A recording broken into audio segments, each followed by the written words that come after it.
जय हिंद दोस्तों, क्या हाल है। आप सभी का एक बार फिर से स्वागत है आपके अपने चैनल नोटिस द डेट में। डेली करंट अफेयर्स में आप सभी का स्वागत है। आइए करते हैं दिन की शुरुआत एक पॉजिटिव कोट के साथ। B stronger than your excuse. प्रधानमंत्री नरेंद्र मोदी ने नेशनल लॉजिस्टिक पॉलिसी की शुरुआत की। प्रधानमंत्री नरेंद्र मोदी ने राष्ट्रीय रसद नीति या नेशनल लॉजिस्टिक पॉलिसी लॉन्च की, जिसका उद्देश्य न केवल देश भर में माल का निर्बाध आवाजाही को बढ़ावा देना है, बल्कि घरेलू और वैश्विक बाजारों में भारतीय सामानों की प्रतिस्पर्धा में भी सुधार करना है। वित्त मंत्री निर्मला सीतारमण द्वारा पहली बार बजट 2020 के भाषण में पेश की गई नीति का अनावरण मोदी जी के जन्मदिन पर किया गया। नई नीति दक्षता अंतर को कम करने के लिए रसद संचालन के लिए एक एकीकृत और तकनीकी सक्षम दृष्टिकोण लाएगी। अंडमान और निकोबार द्वीप समूह को भारत का पहला स्वच्छ जल प्रदेश घोषित किया गया। केंद्रीय जल शक्ति मंत्री गजेंद्र सिंह शेखावत ने अंडमान और निकोबार द्वीप समूह को भारत का पहला स्वच्छ जल प्रदेश घोषित किया है। पोर्ट ब्लेयर में एक समारोह में बोलते हुए उन्होंने उपराज्यपाल एडमिरल डी के जोशी को प्रमाण पत्र सौंपा। अब अंडमान और निकोबार द्वीप समूह के सभी गांवों को हर घर जल के रूप में प्रमाणित किया गया है और खुले में शौच मुक्त ओपन डिफेक्शन फ्री प्लस के रूप में सत्यापित किया गया है। अंडमान एंड निकोबार की राजधानी है port Blair. मुनोथ industries Andhra Pradesh में भारत की पहली लिथियम आयन सेल फैक्ट्री चालू करेगी। मुनोथ समूह द्वारा परावर्तित चेन्नई स्थित मुनोथ इंडस्ट्रीज लिमिटेड आंध्र प्रदेश के तिरुपति में स्थित इलेक्ट्रॉनिक विनिर्माण क्लस्टर में भारत की पहली पूर्ण लिथियम आयन सेल निर्माण इकाई का चालू करेगा। कश्मीर के केसर को घरेलू और विदेशी दोनों साइटों पर जीआई टैग किया गया। केंद्र शासित प्रदेश जम्मू और कश्मीर में कश्मीरी केसर की जीआई टैगिंग के साथ किसान राष्ट्रीय और अंतर्राष्ट्रीय विपणन प्लेटफॉर्म पर अपनी उपज की बिक्री करने में सक्षम होंगे। जम्मू और कश्मीर की राजधानी है श्रीनगर। जम्मू और कश्मीर के उपराज्यपाल हैं श्री मनोज सिन्हा। यूएस में global clean energy action forum में हिस्सा लेंगे कैबिनेट मंत्री जितेंद्र सिंह।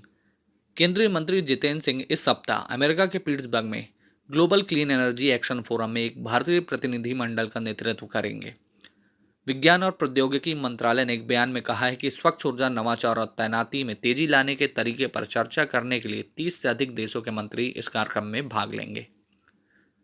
मणिपुर के मुख्यमंत्री बीरेन सिंह ने जनता की शिकायतों के निवारण के लिए सीएम द हैसी पोर्टल लॉन्च किया। मणिपुर के मुख्यमंत्री एन बीरेन ने जनता की शिकायतों को त्वरित निवारण और शासन में पारदर्शिता और जवाबदेही सुनिश्चित करने के लिए सीएम द हैसी वेब पोर्टल लॉन्च किया।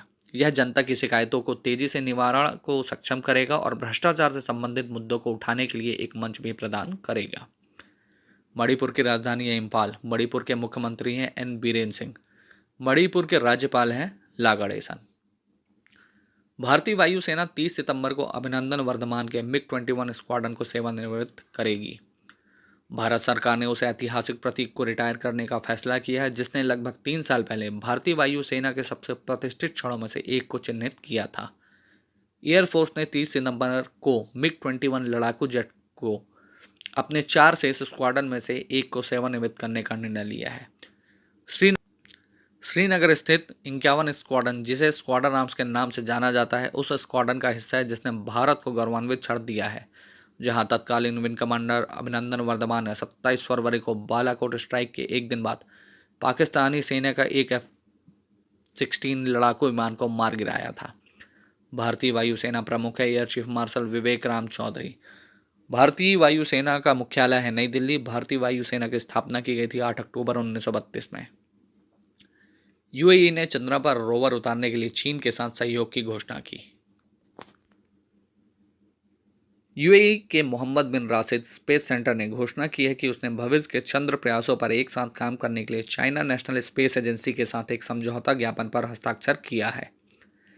समझौता यूएई और चीन के बीच पहले संयुक्त अंतरिक्ष परियोजना की चिन्हित करता है।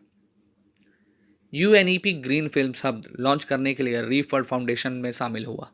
संयुक्त राष्ट्र पर्यावरण कार्यक्रम और यूके स्थित चैरिटी रीफ वर्ल्ड फाउंडेशन ने स्थायी समुद्री पर्यटन को बढ़ावा देने के लिए ग्रीन फिन्स हब लॉन्च किया है। ग्रीन फिन्स कम्युनिटी फोरम ऑपरेटरों को पर्यावरणीय मुद्दों पर चर्चा करने, सर्वोत्तम प्रथाओं को साझा करने और उद्योग की जरूरतों को सरकारी, गैर लाभकारी और समग्र उद्योग तक पहुंचाने में सक्षम करेगा। अंतर्राष्ट्रीय विकास के लिए अमेरिकी एजेंसी और यूनिसेफ ने दूरदर्शन और यूट्यूब श्रृंखला दूर से नमस्ते का शुभारंभ किया।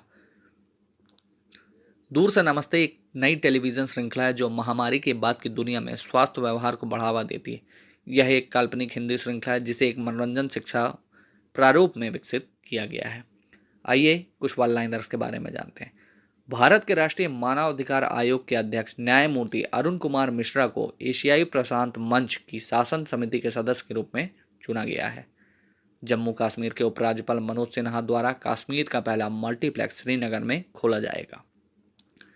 प्रसिद्ध फिल्म अभिनेता मनोज वाजपेयी ने समारोह में सूचना और प्रसारण सचिव अपूर्व चंद्रा की उपस्थिति में मुस्कुराते चंद लम्हे और कुछ खामोशियां नामक पुस्तक का विमोचन किया। उम्मीद है आपको हमारा कंटेंट पसंद आया होगा। ऐसे ही कंटेंट के लिए चैनल को सब्सक्राइब जरूर करें। Thanks for watching.